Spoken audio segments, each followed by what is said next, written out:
Assalamualaikum warahmatullahi wabarakatuh. Perkenalkan, nama saya Rizka Esti Mumur dari kelas E, jurusan Pendidikan Ekonomi. Pada video kali ini saya akan menjelaskan sedikit materi tentang sejarah dan hakikat bahasa Indonesia. Bahasa Indonesia merupakan bahasa nasional yang digunakan oleh masyarakat Indonesia sebagai alat komunikasi dan pemersatu bangsa. Baik, kita masuk saja ke sejarah bahasa Indonesia.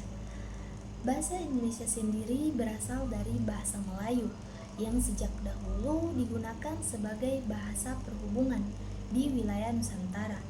Bahasa Melayu dipilih karena mudah dipahami oleh berbagai suku bangsa. Perkembangan penting bahasa Indonesia terjadi pada Sumpah Pemuda tanggal 28 Oktober 1928.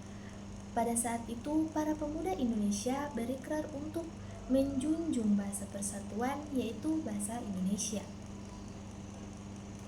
Kemudian, setelah proklamasi kemerdekaan Indonesia pada tanggal 17 Agustus 1945, bahasa Indonesia resmi ditetapkan sebagai bahasa negara yang digunakan dalam pemerintahan, pendidikan, dan kehidupan masyarakat. Selanjutnya, bahasa Indonesia terus mengalami perkembangan melalui penyempurnaan ejaan dan penyusunan kamus, seperti ejaan yang disempurnakan dan Kamus Besar Bahasa Indonesia. Lanjut, kita masuk saja ke hakikat bahasa Indonesia. Hakikat bahasa Indonesia adalah kedudukan dan fungsi bahasa Indonesia tersebut dalam kehidupan bangsa Indonesia. Pertama, bahasa sebagai bahasa nasional.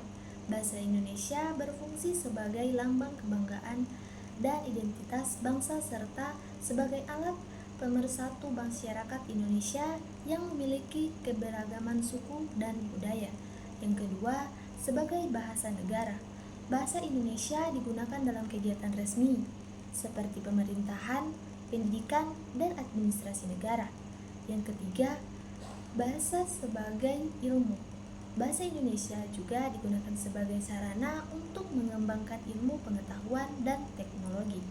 Yang terakhir, bahasa sebagai pergaulan, yaitu bahasa Indonesia digunakan sebagai alat komunikasi sehari-hari antara masyarakat dari berbagai daerah.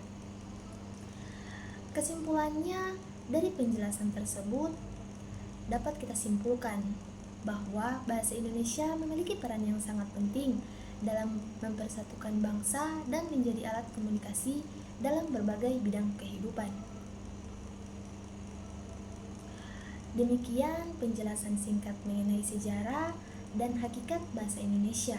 Semoga materi ini dapat menambah wawasan kita tentang pentingnya bahasa Indonesia sebagai bahasa persatuan. Saya akhiri, wabillahi taufiq wal hidayah.